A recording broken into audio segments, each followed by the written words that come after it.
त्याच्यानंतर त्या देशामध्ये किती हिंसाचार वाढलेला आहे त्याची आपल्याला अगदी कल्पना आहे. जर न्यूयॉर्कला जायचं असलं तर तुम्ही हातात काही घालून जाऊ, गळ्यात मंगळसूत्र घालून जाऊ शकत नाही, ते लपवून न्यावं लागतं. आपल्याला त्याची कल्पना नाही. तिथे जे हिंदुस्थानी लोक आहेत ते अलिप्तच राहतात. नको रे बाबा. तिथले काही लोकांनी मला असं पत्र पाठवलं की माताजी तुम्ही हिंदुस्थानात जर चांगली शाळा काढली तर आम्ही आपल्या मुलांना तिथे पाठवतो. काही लोक आपली मुलं इथे घेऊन येतात आणि इतके उद्धट झाले. तुम्हाला आश्चर्य वाटेल की इंग्लंड सारख्या शहरामध्ये, इंग्लंड सारख्या देशामध्ये, लंडन एक फक्त एका सिटीमध्ये प्रत्येक आठवड्याला 2 मुलं आई वडील मारून टाकतात. ही दशा तुम्हाला इथे आणायची आहे का? अशा एकांगी प्रगती, सर्वांगीण प्रगती होण्यासाठी पहिल्यांदा अध्यात्माचा पाया पाहिजे. अध्यात्मात उतरले. तुम्ही जर एखाद्या दारुड्याला किंवा कुणाला 100 रुपये दिले तर तो कधीतरी वाया जाणार. पण जर तुम्ही एखाद्या संताला पैसे दिले तो त्या सत्कर्मच लागला, तो सत्कर्मातच लागला. आता जसे हे लोक आहेत तर मी पैसे काढले, आम्ही एखाद्या शाळेला दिलेली माताजी आम्ही आला सत्कर्मासाठी, काही वाईट कर्मासाठी नाही. पण आपल्याकडे ते सत्कर्म सुद्धा करणं कठीण झालेलं आहे. आम्ही आमचं लंडनला घर विकल्यावर विचार केला की कोणत्या तरी संस्थेला पैसे द्यायचे, तर एक संस्था अशी मिळाली जिथे खोटेपणा. सर्व संस्थांमध्ये खोटेपणा म्हणजे करायचं तरी काय. शेवटी मी एक वास्तू बांधतो म्हटलं, कमीत कमी एक वास्तू तरी बांधू देत, मग पुढचं काय ते बघताय. अशा रीतीची ही परिस्थिती आपल्या देशात आलेली आहे. आणि हा भ्रष्टाचाराने आपल्या मुलांचा उद्या काय होणार आहे याचा विचार करा. इतका भ्रष्टाचार कुठेही जगात नाही जितका महाराष्ट्रात आहे. तुम्हाला आश्चर्य वाटेल, हिंदुस्थानात सुद्धा इतका भ्रष्टाचार नाही जितका या महाराष्ट्रात. मी कारण संबंध हिंदुस्थानात फिरलेली, त्याच्याकडे लक्ष नाही आहे. आणि अशी कुठेही निघालेली नाही ही निर्मूलनाची. निर्मूलन करण्याची लायकी असायला पाहिजे. आता आमच्याकडे एक मानव म्हणून ग्रस्त आले, ते माझ्याकडे 2 लाख रुपये गुन्हा. म्हटलं मी तुम्हाला 4 लाख रुपये देते, तुम्ही पण 2 लाख देऊ नका. पण तुम्हाला निर्मूलन करण्याची लायकी नाही. लायकी असायला पाहिजे. त्याच्यासाठी तुम्ही संत असायला पाहिजे, निदान तुम्ही संत असायला पाहिजे. आता ही मंडळी जी बाहेरून आली, तुम्हाला काय वाटतं परदेशामध्ये अंधश्रद्धा नाही? भयंकर अंधश्रद्धा आहे. सगळे त्यातनं निघून बाहेर पडले आणि आज असे स्वच्छ निघालेले. आणि तुम्हाला जर अंधश्रद्धा घालवायची असली तर तुम्ही सुद्धा आत्मसाक्षात करा. आत्मसाक्षात घातल्याशिवाय तुमची अंधश्रद्धा जाणार. जात पात धर्म अधर्म ह्या सर्व गोष्टी निरपेक्षित आणण्यासाठी आत्मसाक्षात्कार घेतला पाहिजे असं सर्वांचं सांगितलं. पण एकनाथांना ज्यांनी महाराज इथे जाऊन जेवले म्हणून लोकांचा त्रास दिला, का ढोंगी आहे.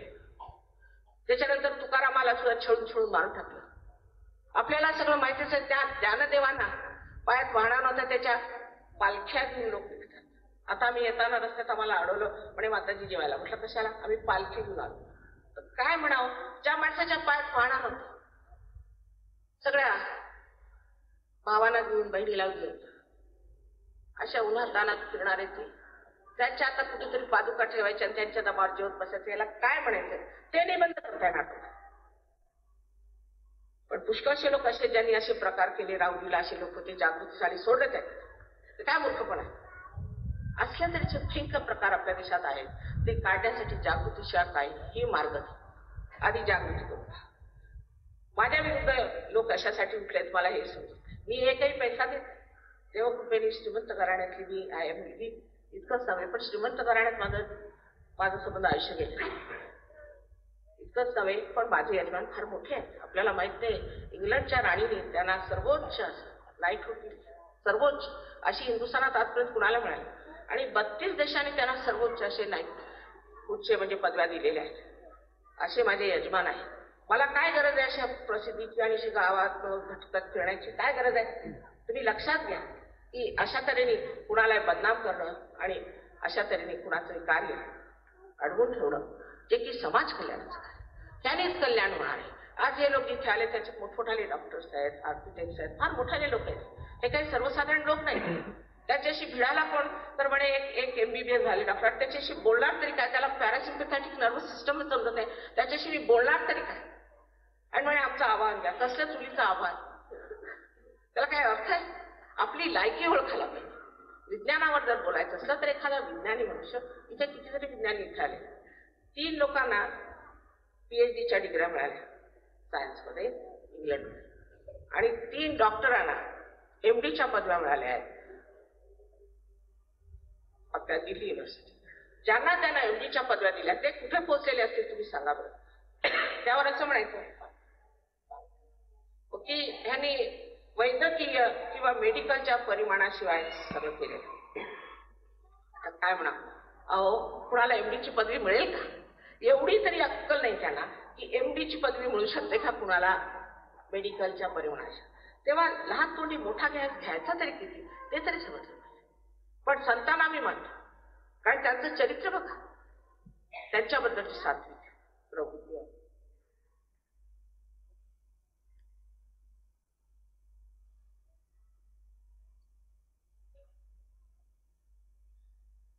त्यांचं जे चरित्र होतं, त्यांची जी वागणूक होती, तसे आहे का कुठे आजकाल? दिसतात का तुम्हाला कुठे असे संत साधू दिसतात जे जगाच्या कल्याणा संतांच्या विभूती दिसतात का तुम्हाला कुठे? हे सगळे भामटे लोक आहेत आणि भामटेपणा करून तुमच्या मुलांची दिशाभूल करतात. तेव्हा कृपा करून मुलांना याच्यात घालू नका. दगड मारायला शिकवतात, आरडाओरडा करायला. अरे काय त्यांची ही लायकी तुमच्या मुलांची की नुसते आरडाओरडा करत फिरायचं?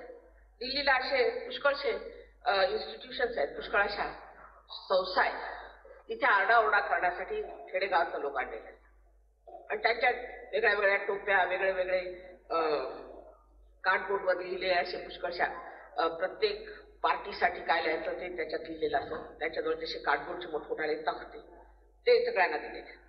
तर शास्त्रीजींबरोबर माझे हे यजमान महासचिव होते आणि मुख्य सचिव होते आणि त्यांनी शास्त्रीजी मला सांगायला आले की आजकाल एक नवीन निघाली आहे संस्था. म्हटलं कोणची? तर म्हणे की नारे लगाने वाली. म्हटलं त्याच्यात काय असतं? तर म्हणे की ते नेहमी जाऊन कुणी अशा आले की जाऊन भेटायचे त्यांना आणि मग हसत यायचे. तर म्हटलं झालं काय? तर म्हणे आज नारे लगाने वाली पार्टी आली आणि त्यांनी हातामध्ये तख्ते लावले आणि त्या तख्त्यांमध्ये काय होतं तर म्हणे की दुसऱ्याच पार्टीचं लिहिलेलं आणि टोप्या दुसऱ्याच पार्टीच्या. तर मी त्याला सांगितलं, अरे हे तर तुम्ही सकाळी लावून आला तर देतात, संध्याकाळी कशाला घेऊन आला? तुमची पार्टी तर दुसरी तुम्ही बोलता. मग त्यांना पैसे देतात, आज ह्या पार्टीचं काम, उद्या त्या पार्टीचं, म्हणजे त्याचा बिझनेस झाला.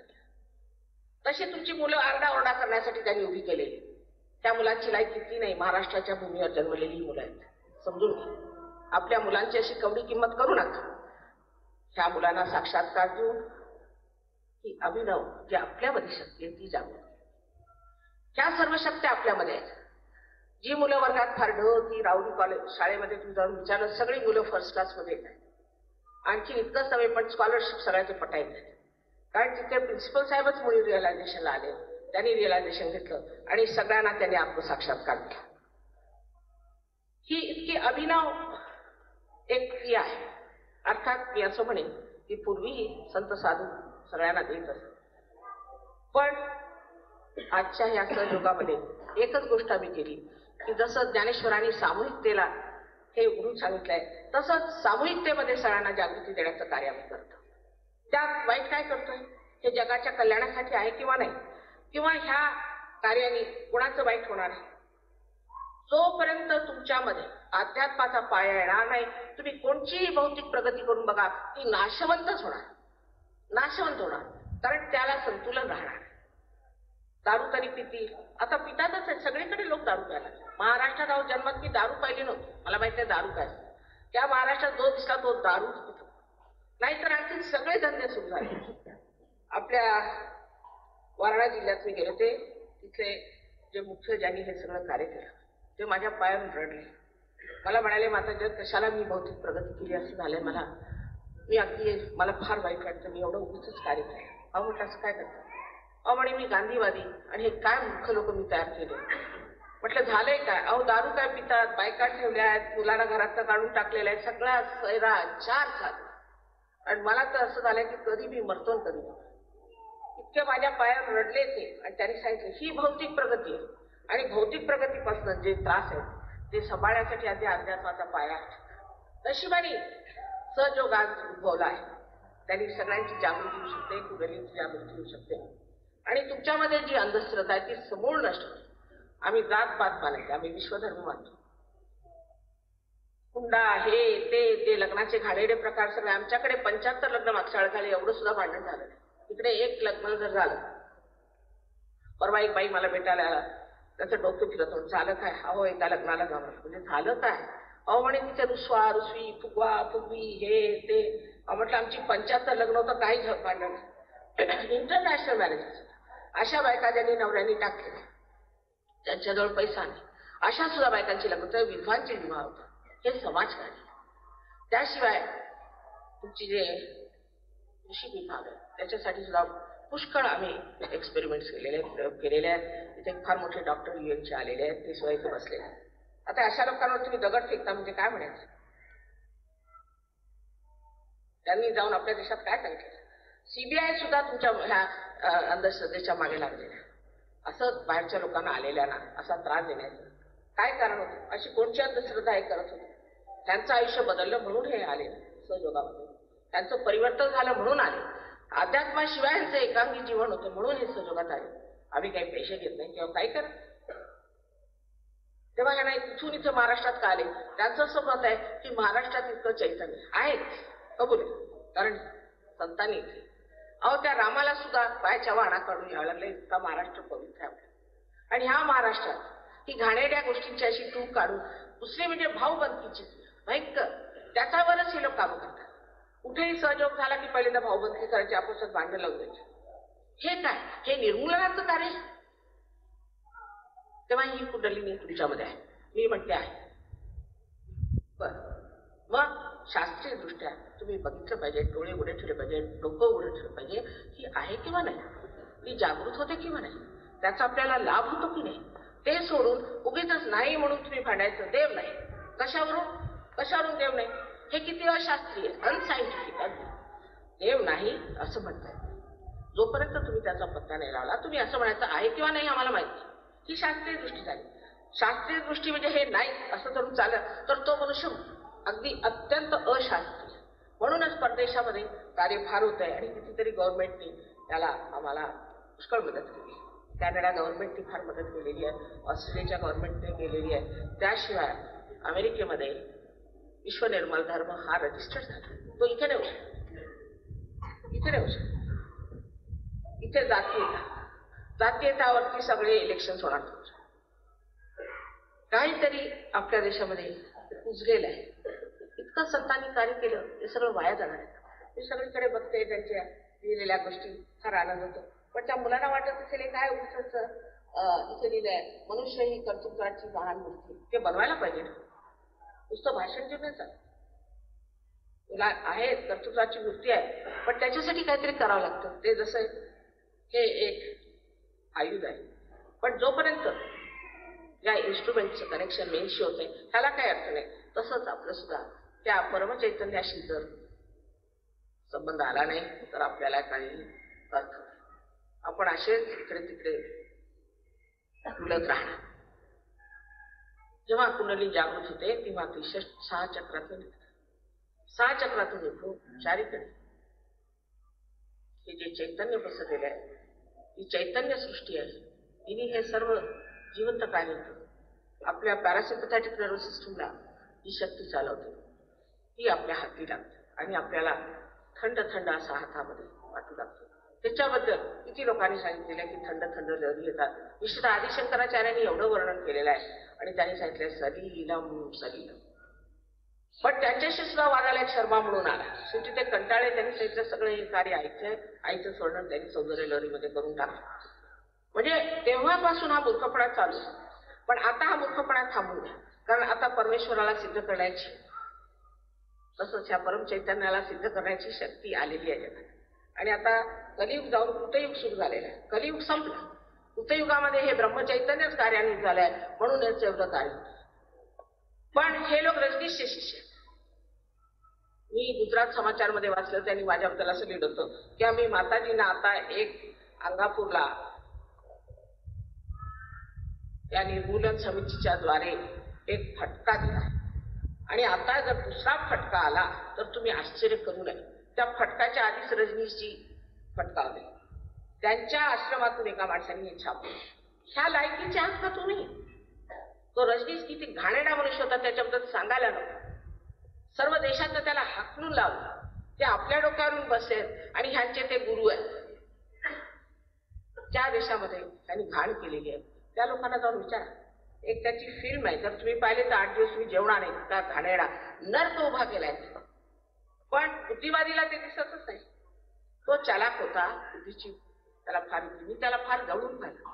आणि मला आश्चर्य वाटलं की तो जेवायचा तरी बकासुरासारखा एवढी मोठं ताट, त्याच्यामध्ये 24 त्याची पकवान, आणि बकासुरासारखं सगळं खाऊन तुम्ही तर आश्चर्य की त्याला मनुष्य करतात. पुढे बसा असं सांगतात की आत्मसाक्षात्कारी माणसाचं शरीर हलकं असतं. मला सुद्धा चालताना वगैरे अगदी त्रास होतो, वाऱ्यासारखं आहे माझं शरीर. पण तो मनुष्य कुठे बसायचं म्हटलं की त्याच्यासाठी स्पेशल एक आसन बनवावं लागेल. त्या माणसाला मी फार जवळून पाहिलंय, बायकांना नागवं करू आणि वाटेल ते आणि धंदे केलेले आहेत बायकांच्यावर. असा मनुष्य आता तुमचा गुरु झाल्या मात्र ह्या देशाची काय दशा होणार आहे? हे सगळे भामटे आता ह्यांचे जर राजकारणी लोकांचे गुरु झाले तर तुम्ही लोकांनी उठायला पाहिजे याच्या विरुद्ध. ही गोष्ट खरी. त्यांचं तुम्ही कसं करा, त्यांचा निपात करू शकत नाही जोपर्यंत तुमच्यामध्ये सामाजिकरित्या मुलींचं जागरण होईल. जिथे तिथे इतके आता ती गुरुबाई म्हणून बाई आली, 3 लोकांना वेळ लावला, त्याचे मार खाल्लेले इथे लोक बसलेले.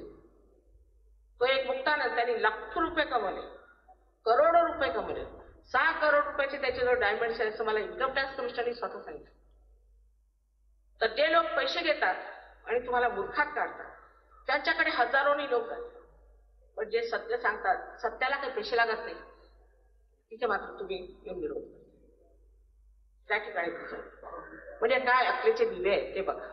हे रिकामपणाचे धंदे म्हणावे, हे मूर्खपणाचे दिवे म्हणावे, काय म्हणावं मला सुद्धा. हे असं आधीही झालंय की संतांच्या मागे नेहमी हात धुवून लागायचे. पण आता तसं करू नये ते बरं, कारण कुठे युग सुरू झालेला आहे. तेव्हा त्यात जो त्रास होईल त्याबद्दल मी जबाबदार. ही कुंडली तुमच्यामध्ये आहे, ती तुमची आहे, तुझा आहे, तुझं पाशी. जे म्हटलेलं आहे ते सगळं सत्य होणार आहे. जे पसायदान दिलं त्यांनी मागितलं ते पसायदानच आहे. कुंडलीचं जागरण आणि त्यांनी माणसाची किती उन्नती होते, सर्व तऱ्हेचे रोग ठीक होतात. कृषीमध्ये, पशुपालनात, प्रत्येक गोष्टीत इतकी समृद्धी येते. तर इंग्लंडमध्ये पुष्कळ लोक बेकार आहेत, लाखोनी लोक बेकार आहेत. पण ते एकदा सहयोगात आला की बेकार आहे काही नाही काहीतरी, कारण बुद्धी इतकी तल्लक होतात, इतकी तल्लक बुद्धी होत जाते. आमचे साहेब तर म्हणतात की तुला सगळे देवदूत मिळाले. हे सगळे देवदूत हे झाले, देवदूत नव्हते, हे सगळे आता देवदूत झाले. यांचं वागणं बघा, यांचं म्हणून तोंडाचं तेज बघा. कोणत्याही भूताच्या मागे लागायचं आणि त्यांना मोठं मानून घ्यायचं, त्याला काही अर्थ आहे? डोकं लागून. जे आज पुढारी बनतात, आमच्याकडे एक धोबी होता आमचा, तो आला माझ्याकडे, मला म्हणे मात्र तू मत द्या. अरे म्हटलं तुला मत द्यायला का मी काय वेडी आहे का? नाही म्हणे मी पुढारी आहे. असं का? इथले म्हणे जेवढे धोबी आहेत त्यांचा मी पुढारी, आणि एवढा मोठा शिकलेला मनुष्य त्याच्या विरुद्ध उभा होता. अरे म्हटलं का मी वेडी आहे का तुला मत द्यायला? आणि नाही म्हणे मी पुढारी आहे. आणि तो निवडून आला, तो निवडून आला म्हणजे, आणि अगदी इतका वाईट मनुष्य होता तो स्वभावाने, दारुडा सगळं काय त्याच्यामध्ये गुण होता. पण आमचा धोबी होता, कपडे चोरायचा, हे करायचा, तो निवडून आला. हे काय आहे डोकं? जो मनुष्य सज्जन सुशिक्षित, मला माहित ते सुद्धा दुरस्त, तो नाही निवडून आला, हा आला धोबी. हे काय प्रकार? आपलं डोकं उघडं ठेवायला पाहिजे. आज समाजात जेवढं आपण करतोय ते सगळं व्यर्थ जाणार आहे. काही कारण, आता ही शाळा आहे, मला फार बरं वाटलं. शाळा म्हणजे एक पवित्र स्थान जिथे मुलांना शिक्षण दिलं जातं. आणि जे काय होईल ते नेहमी हे लोक सुद्धा शाळेसाठी, माताची काय प्रत्येक ठिकाणी मी शाळेसाठी मदत केली. पण मी काय बघते त्याच्यामध्येच भांडण सुरू. आता हे शाळेसाठीच भांडण सुरू केली अंगापूरला, की माताजी पैसे तुम्हाला दिली, आम्हाला का देत? अरे तुम्ही काही कार्य करा तर देऊ, फार देत नाही माझ्याजवळ एवढे काही पैसे नाही, हे लोकच देतात. काय मीच एकत्र करून पैसे दिलेले, मी काय दिलेले. आणि त्याच्यावरती आता हे झालेलं आहे की ते फुसपट काढायचं काहीतरी भांडत. अहो तुम्ही आयुष्यभर भांडतच राहणार, तुमची मुलं भांडत राहणार, तू काही प्रगती करणार आहात? निदान ह्या लोकांमध्ये भांडखोरपणा तर नाही. इतके भांडखोर लोक आहेत आणि कुणाची इज्जत नाही, एकाला दुसऱ्याला ओढायचं, हे आपल्या महाराष्ट्राचा गुण आहे. हा फारच वाईट गुण आहे. कुंडलिनी जागरणानंतर हे सगळं संपून मनुष्य शांत, समाधान, एकाचा पायओढ त्याचा पायओढ, कशी प्रगती होणार? कोणाही बद्दल सात्विक श्रद्धा आहे. तुम्हाला आश्चर्य वाटेल की लंडन सारख्या जागी जिथे माझ्या यजमानाने काम केलेलं आहे, 134 देशांवर ते निवडून आले. आणि लंडन सारख्या देशात जिथे इंग्लिश लोक कोणाला पुसत आहे, सर्वोच्च असं साहेबांना दिलं. त्यांनी फक्त रिगनला दिलेलं आहे ती पदवी, आणि कुणाला दिली? ही त्याची जी ओळख, ही लोक ज्यांनी काम केलं, ज्यांनी मेहनत केली, जो सच्चा मनुष्य आहे त्याची ओळख, हे आपल्या देशात कधी येणार आहे? परवा मी गेले, मला पोलीसवाल्यांचं इतकं वाईट वाटलं. रस्त्याने जात होते, उभे होते बिचारे. म्हटलं काय तुमचं कसं काय चालेल? अहो काय नाही माताजी, उभे होता मी ओळी. काय म्हणे तुम्ही मिनिस्टर सादर. अरे जाणार की त्यांना मारायला कोण येणार आहे? कशाला उभे तुम्ही ते? चहा पिया पिया काहीतरी करा. मला त्यांची दया वाटली. परत मी आले 8-10 तासांनी तरी पोलीस उभेच तिथे. अरे म्हटलं काही खाल्लं प्यायलं की नाही? काय? पण मी शेजार पाजाऱ्याने तरी त्यांना काही चहा पाणी द्यायचं नाही. पोलिसवाले म्हणजे गेले. अरे ते तिथे उन्हात तानात उभे किती वेळचे. माझा जीव हळहळला. पण आता इतक्या लोकांसाठी कशी तिथे व्यवस्था करायची मला काही समजलं. अहो म्हटलं थोडा जाऊन तुम्ही आळीपाळी जाऊन काहीतरी खाऊन या ना. असं काय करता इथे 8 तास कशाला होतो? आम्ही जाऊ शकत नाही. ही आपल्या इथे दुर्दशा. म्हणजे जे प्रेमाचं स्थान, जे प्रेमाचा सागर असा हा महाराष्ट्र होता. ते केवढी घाण आलेली. प्रेम सोडून भाऊबंदी वर आली. अहो थोडी होती पूर्वी. आजकाल इतकी भाऊबंदी झालेली. कुणाबद्दल काही प्रेम नाही. सहज होत म्हणजे काय? हे जे प्रेमाचा सागर, क्षमेचा सागर, दयेचा सागर, अशी जी परम चैतन्याची शक्ती ते आपल्यात पाहू लागल्याबरोबर मनुष्याला इतकं प्रेम येतं आणि इतका आनंद वाटतो. आनंदाच्या डोळे जे वर्णन केलेलं आहे ते समोर. तेव्हा ही कुंडली आपली जागृत करून घ्या आणि अशा बेकार लोकांच्या नादी लागू नका. अगदी बेकार लोक, काही त्यांना अर्थ नाही. ते गृहस्थ आले, ते मानव त्याच्यावर भातात शितावरून भाताची परीक्षा. त्याला अध्यात्म माहित नाही, त्याचा काही व्यासंग नाही, त्याला काही मेडिकल माहित नाही की काय. आता त्याच्या बोलायचं तरी काय कपाळ.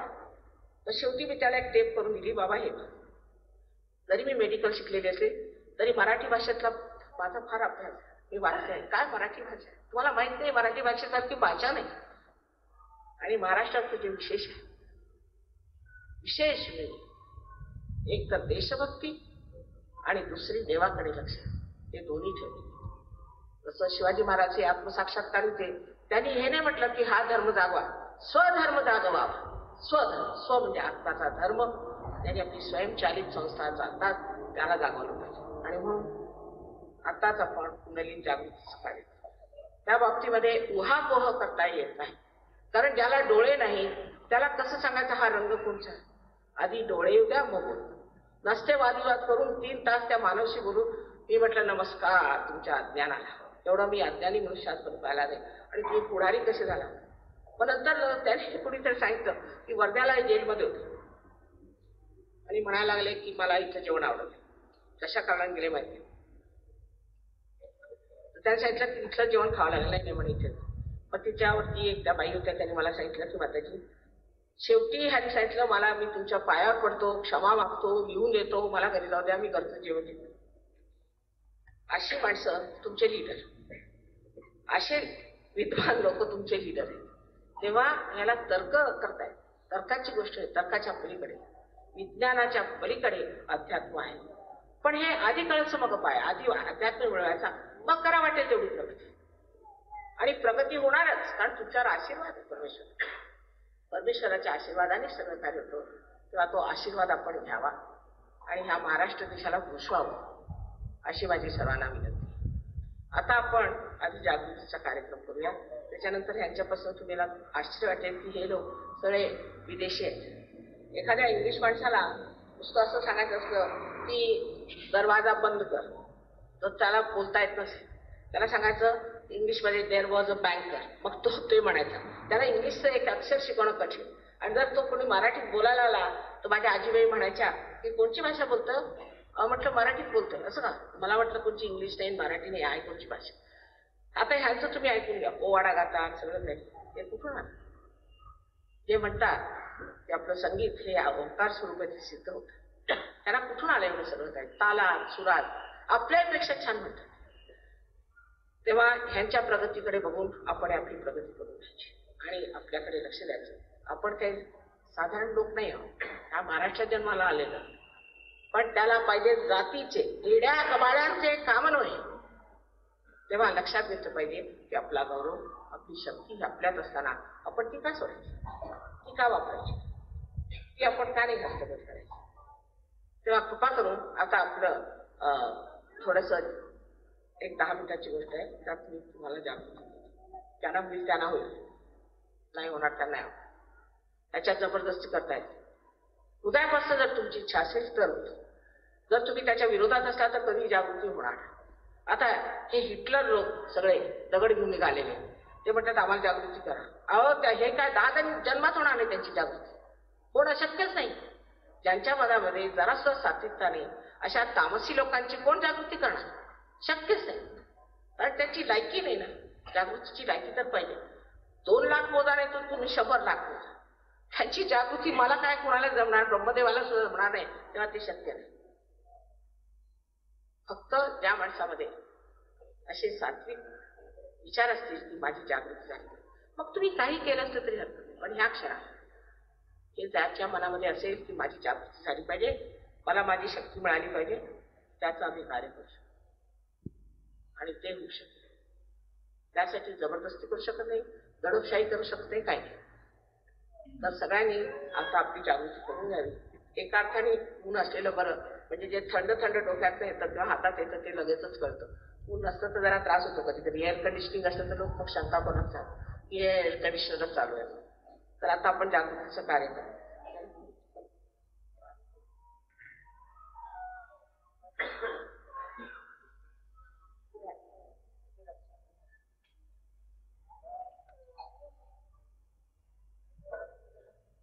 अहो तुम्हा लोकांची जागृती 5 मिनिटात होते आणि ह्या लोकांवर माझे मी हात मोडले, वर्षानुवर्ष मेहनत केली, तुम्हाला माहित नाही. पण झाले मात्र हे एकदा मिळाल्यावर मात्र जमले खूप जोरात. तुम्ही जमत नाही. जसं आपलं स्वातंत्र्य लवकर मिळालं सोपं तर बसले त्याचे धिंडवडे काढा, तसंच प्रकारे सहयोगामध्ये लोक जमत नाही. माझ्या प्रोग्रामला येतील, पार होतात, पण सत्कारणी लागत नाही, सत्कारणी लागत नाही. तसं करू नका. कृपा करून आज जागृती घेतल्यानंतर सत्कारणी लागा. फार मोठं कार्य होणार आहे तुमच्या हातून. तुम्ही फार शक्तिशाली आहात, त्या शक्तीला प्राप्त करा. ती शक्ती जर तुम्हाला मिळाली आणि त्यात जर तुम्ही वृक्षासारखे वाढले तर तुम्हीच तुमचे गुरु होता आणि इतकं तुम्ही कार्य करू शकता की त्याला काही अंत नाही. तेव्हा कृपा करून सहयोगाला प्राप्त व्हा. सहज, सह म्हणजे तुमच्याबरोबर जन्मलेला हा योगाचा तुमचा जन्मसिद्ध अधिकार आहे, तो तुम्ही प्राप्त करून घ्या.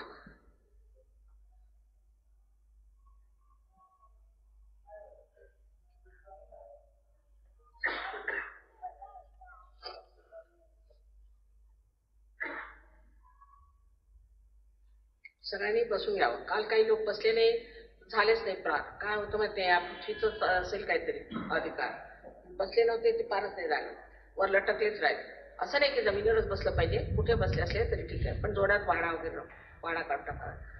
बरं, दुसरं असं की मी आई आहे, माझ्यासमोर काही टोप्या बिप्या घालायला नको, कारण मी आई आहे आणि आईला काय आपण टोप्या घालून भेटत आहे का? मी मिनिस्टर किंवा गुरु बिरू काही नाही.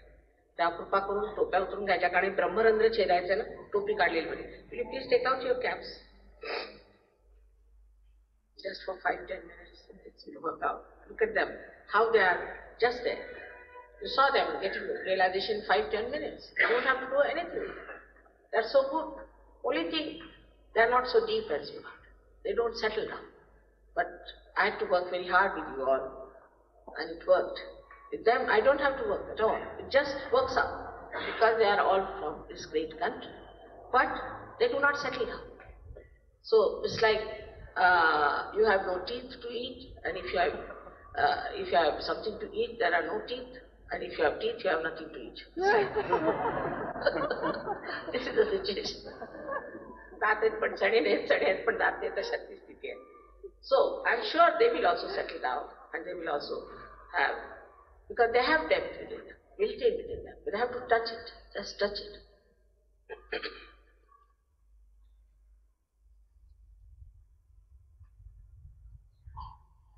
आता फक्त दोन्ही हात माझ्याकडे नुसते असे साधे दोन्ही हात असे करा. काही करायला नको तुम्हाला, एवढं पूर्व पुण्य आहे. नुसतं असे हात करायचे दोन्ही, असे हात. पाय थोडे वेगळे ठेवा, एकवर एक पाय, म्हणजे बसलेल्यांचं नाही म्हणत, जे वरती आहेत तसे वर बसलेले त्यांनी पाय थोडे वेगळे ठेवलेले बरं. जमिनीवर बसले म्हणजे जाळ, ते तर कल्याण होणार. बरं, आता नुसते डोळे मिटायचे, नुसते डोळे मिटा, काही करायचं नाही, डोळे मिटा. आणखी चष्मा असेल तो उतरून, चष्मा उतरलेला बरं, आणि डोळ्याची दृष्टी पुष्कळदा बरी होती. फक्त डोळे मिटायचे आणि मनामध्ये अशी इच्छा करायची की आई आमची कुंडलिनी जागृत झाली पाहिजे. ही तुमची आई आहे. कुंडलिनी तुमची आई आहे. प्रत्येकाची वेगळी वैयक्तिक आई आहे. आणि तिचं जसं टेप रेकॉर्ड मध्ये सगळं असतं तसं तिच्याजवळ तुमचं सगळं काही आहे. तिला माहिती आहे तुम्ही कोण, कसे आहे.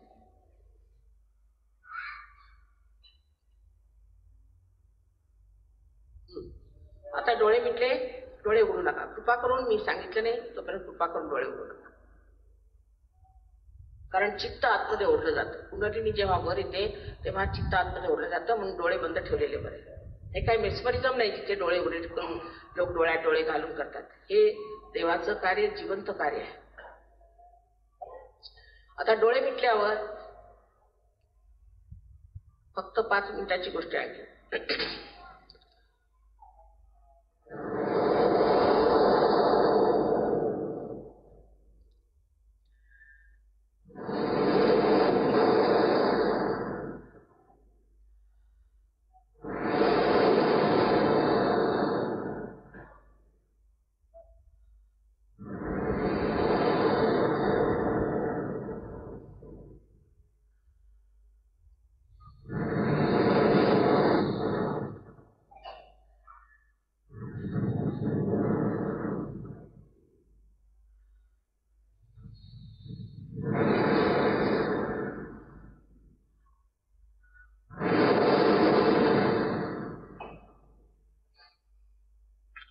आता हळूहळू डोळे उघडा.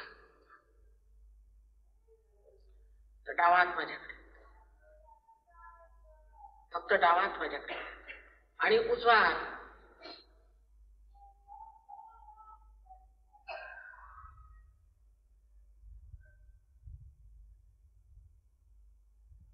असा. परत उजवा हात. आता उजवा हात. थोडस संतुलन द्यावं लागतं. आता मान वाकून घ्यायची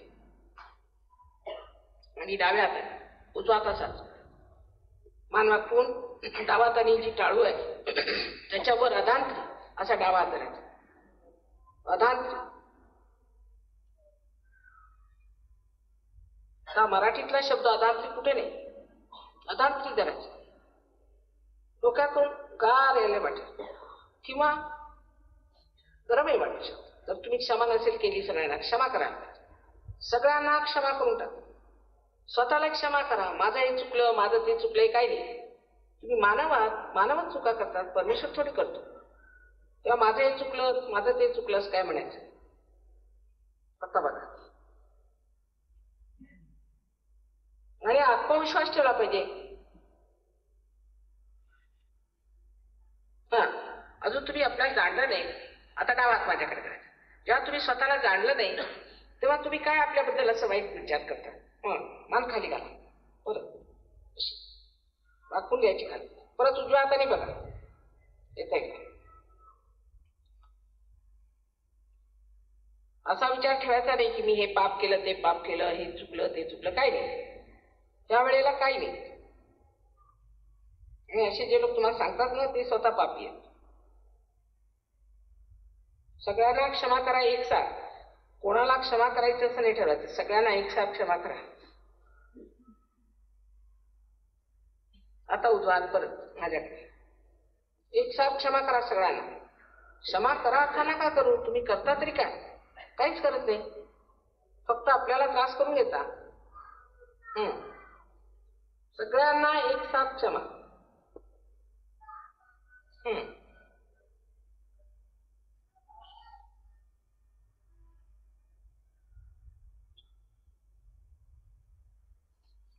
आता दोन्ही हात डोक्यावर असे दोन मान मागे घ्यायचे आणि एक प्रश्न विचारायचा मनामध्ये 3दा. श्री माताजी हे परम चैतन्य आहेत असा प्रश्न 3दा विचारायचा.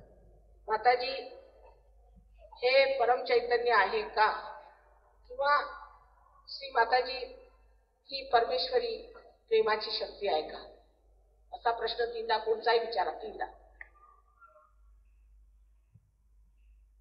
मानवर करू. काही घाबरायचं वगैरे काही नाही. हात खाली करा.